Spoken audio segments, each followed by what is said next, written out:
Herkese merhaba arkadaşlar. Kanalıma ve mutfağıma hoş geldiniz. Bugün güneş sofranızda olacak. Bugünkü tarifim güneş şeklinde bir poğaça olacak arkadaşlar. Hadi başlayalım. Malzemelerimiz 5 su bardağı un, 2 tane yumurta, 1 yumurta sarısını üzerine sürmek için ayıralım. 1 su bardağı yoğurt, 1 çay bardağı sıvı yağ, 2 yemek kaşığı şeker, 1 paket kabartma tozu, 1 tatlı kaşığı tuz. 100 gram da tereyağımız var arkadaşlar. İç harcı için hazırladığım malzemeler bugün özellikle çocuklar için çocukların hoşuna gidecek şekilde hazırladım. Sosis, biber, sucuk, mantar ve kaşardan oluşan bir iç harcımız var. Bunu da şöyle kenara alalım. İçine koyacağımız malzemeler pizza harcı gibi olsun ki çocuklar da keyifle yesin istedim. Hamurumuzu yapmaya başlayalım artık. 1 su bardağı yoğurdumuz vardı. Onu dökelim. 1 çay bardağı sıvı yağ, 2 tane yumurta, 1 yumurta sarısını üzerine sürmek için ayırmıştım. 2 yemek kaşığı şeker, 1 paket kabartma tozu, 1 tatlı kaşığı da tuzumuz vardı. Şöyle bir tahta kaşık yardımıyla birazcık karıştıralım. Daha sonra kalan malzemelerimizin de tamamını ekleyelim. Tereyağımızı da ekleyelim. 5 su bardağı unumuz var arkadaşlar. Bu tarif için 5 su bardağı tam denk geliyor. Ama bazen unun kalitesi, yumurtanın büyüklüğü değişiklik gösterebilir. Bir kısmını ayıralım. Daha sonra yetersiz geldiğinde kullanırız. Mayasız bir poğaça tarifi olduğu için çok pratik, çok kolay. Kısa bir süre içerisinde hemen hamurumuzu yoğurup hazırlayacağınız bir poğaça tarifi arkadaşlar. Dediğim gibi bugün çocuklara özel olsun istedim. Pizza tadında çok hoşlarına gidecek, keyifle tüketecekleri bir poğaça. Kalan unumuzu da ekleyelim. Hamurumuzu 3-4 dakika yoğuralım. Şöyle yumuşak, çok sert olmayan bir hamur olacak arkadaşlar. Hamurumuz hazır. Poğaçamızın içerisinde kullanacağımız malzemelerimizi de hazırlayalım. Malzemelerimizi bir çukur kase içerisine alalım. Şöyle kaşarımızı da aktaralım. Üzerine bir tutam kekik dökelim. Bu arada bir kısmını ben ayrı yaptım. Kızım için o biber sevmediği için bibersiz yaptım. Şöyle hepsini karıştıralım. Artık poğaçamızı yapmaya başlayabiliriz. Hamurumuzu 2 ayrı bezeye ayıralım. Şöyle birini kenara bırakalım. Diğerini de toparladıktan sonra altına biraz un serpiştirip şöyle elimizle biraz inceltelim. Daha sonra merdane yardımıyla açalım. Hamurumuz zaten çok yumuşak olduğu için çok güzel, çok kıvamlı bir hamur. Hiç sizi yormadan çok rahat açılacak. Bu kadar yeterli arkadaşlar. Ben ölçü olarak bir büyük boy tencere kapağı kullandım. Bu şekilde ruletle etrafını kesiyoruz. Bıçakla da kesebilirsiniz.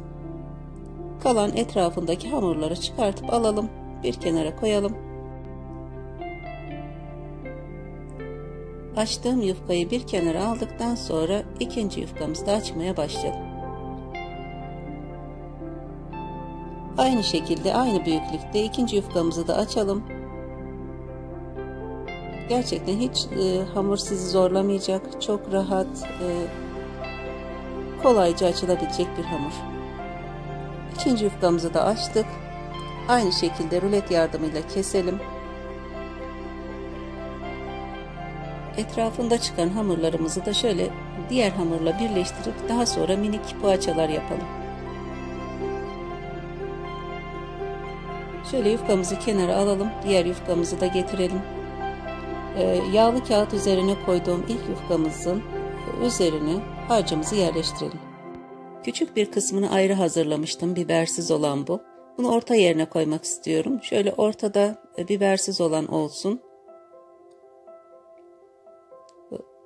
Kalan da diğerini dökelim.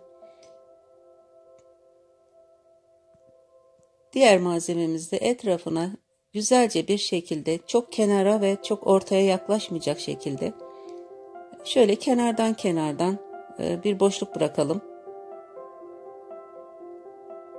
Bütün malzemelerimizi bu şekilde yerleştirelim. Çok etrafına dağılmasın, sürülmesin ki kapatırken rahat kapatalım. İkinci yufkamızı da alalım. Üzerine yerleştirelim. Şöyle kenarlarını, iki ucunu birden elimizle bastırarak birleştirelim. Bu şekilde tamamını kapattıktan sonra bir çatal yardımıyla tekrar üzerinden şöyle hem şekil vermek amaçlı, görseli de güzel olsun. Bu şekilde bitirelim. Artık poğaçamızı şekillendirebiliriz. Bir kase yardımıyla ortasına güzelce bastıralım. Şöyle iyice belirgin olsun, alt üst yufka yapışsın. Kasemizi tekrar ortasına yerleştirelim. 2 parmak aralıklarda tamamını bu şekilde keselim. Tamamını bu şekilde kestikten sonra şeklini vermeye başlayalım. Şöyle altın kesildiğinden emin olalım. Kestiğimiz yerler üste gelecek şekilde çevirelim. Şöyle alttan tutup şöyle bıçak yardımıyla daha kolay olacak sanki. Kestiğimiz yerleri altını şöyle çevirelim, bırakalım. Böyle tekrar göstermek istiyorum. Kestiğimiz kısımlardan iç harcı görünecek şekilde şöyle çevirelim, bırakalım. Üzerine de hafiften bastıralım. Şöyle düzgün, şekli düzgün olsun. Bu şekilde. Kasemizi de alalım. Daha önceden ayırdığımız bir yumurta sarısına 1 yemek kaşığı kadar süt ilave edip tamamını üzerine sürelim. Şöyle kenarlarına, her yerine gelecek şekilde. Üzerine de çörek otundan bir gülen yüz yapalım. Mutlu bir poğaçamız var arkadaşlar.